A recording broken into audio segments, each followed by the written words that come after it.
मंडळी, कलर्स मराठीवरील भाग्य दिले तुम्हाला या मालिकेतील सानिया म्हणजेच अभिनेत्री जान्हवी किल्लेकरच्या घरात नुकतीच मोठी चोरी झाली आहे. त्याचा तिच्या आईला खूप मोठा धक्का बसला असून त्यांना अर्धांगवायूचा झटका आला आहे. काय आहे संपूर्ण प्रकरण पाहूयात, पण त्यापूर्वी मालिका विश्वातील बातम्यांसाठी चॅनल सबस्क्राईब करा. जान्हवी किल्लेकर सांगते, माझं पेनमध्ये एक घर आहे, लहानसा असा बंगला आम्ही अलीकडेच त्या ठिकाणी बांधलाय. ते आमचं वीकेंड होम असून आम्ही फक्त शनिवार रविवार त्या घरी जातो. या घरात नुकतीच चोरी झाली आहे. आमच्या घरातून चोरांनी बऱ्याच मौल्यवान वस्तू जसं की स्पीकर्स, माझ्या भावाची गिटार, महागडी घड्याळं, माझ्या आईच्या साड्या अशा बऱ्याच वस्तू नेल्या आहेत. त्या चोरांना जे नेणं शक्य झालं ते चोर घेऊन गेलेत. एवढंच नव्हे तर चोरांनी एसी काढण्याचा प्रयत्न देखील केलाय, पण कदाचित त्यांना ते जमलं नसेल.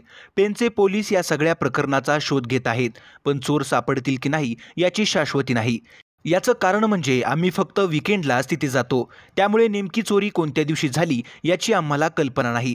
माझ्या आईनं या सगळ्या गोष्टींचं दडपण घेतल्यामुळं तिला अर्धांगवायूचा पॅरालिसचा अटॅक आला आहे. अजूनही ती रुग्णालयात आहे, त्यामुळे तुमचंही असं बाहेर कुठे घर असेल तर काळजी घ्या.